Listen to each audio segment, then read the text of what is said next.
Look, Minister, the dominating feature of your summer economic statement is a commitment by the Government to the phasing out of the universal social charge over the next 5 years.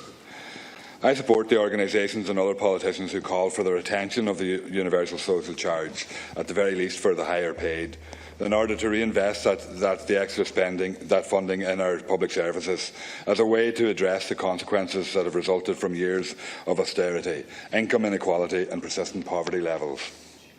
The Government claims that the fruits of the economic recovery will be used to ensure a reduction in inequality, poverty, as well as to ensure greater levels of inclusivity in our society.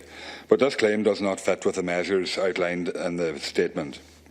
Increasing the minimum wage to £10.50 over the next 5 years, reinforcing labour activation measures targeting jobless households, using income tax to support employment growth, to incentivise and reward work and phasing out of the USC will do nothing to address the inequality and poverty levels in Ireland. Only by reforming our tax system to redistribute income, and only by reinstating income supports, only through equality-proofing our budgets and by investing in our public services, our schools and hospitals, can we tackle these debilitating social problems. Reform of our tax system could address the long-standing issue of low-income households below the poverty line. In 2014, it was calculated that 16% of people in Ireland were living in poverty, which has steadily increased since 2010 due to the effects of the budgetary changes to social welfare and taxes, driving more low-income households into poverty. The largest group of people who are poor are children, accounting for over 25% of the total. The next largest group are those who are unemployed and stay-at-home parents. Just today, Bernardo's announced that it dealt with over 13,000 children and families living in poverty, and we need to remember that children remain the most vulnerable population group. We only need to look at the recent figures, which shows that there is over 2,000 children homeless in Ireland today. We have to remember that if a person who does not earn enough to claim their tax credit cannot avail of any income tax reductions in upcoming budgets, as is being proposed here. Budgets have consistently bypassed low-income earners because they are simply not earning enough to benefit from the changes in taxes. According to Social Justice Ireland, making tax credits refundable would incentivise employment over welfare, as it would widen the gap between pay and welfare rates.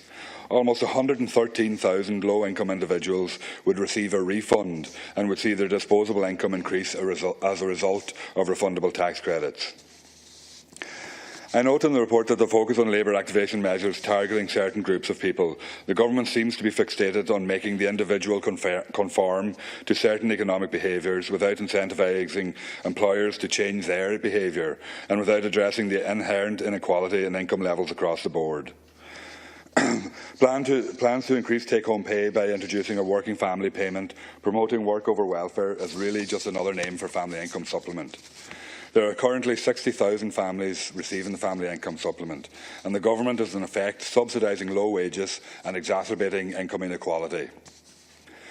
Income levels have also been driven down over the last number of years. According to Social Justice Ireland, the median income in Ireland was at €19,794 in 2007, and it had decreased by 8% to €18,210 by 2014.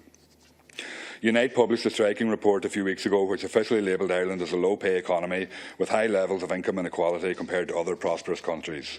Pay increases since 2010 have disproportionately benefited higher-earning groups, and Ireland was found to have the second highest level of wage inequality in the EU 15. Another aspect of Unite's report is that found poor pay is compounded by low levels of employers' social insurance, which means Irish workers have to pay more to access services such as healthcare. It dispels the myth that Irish wages are too high and are uncompetitive.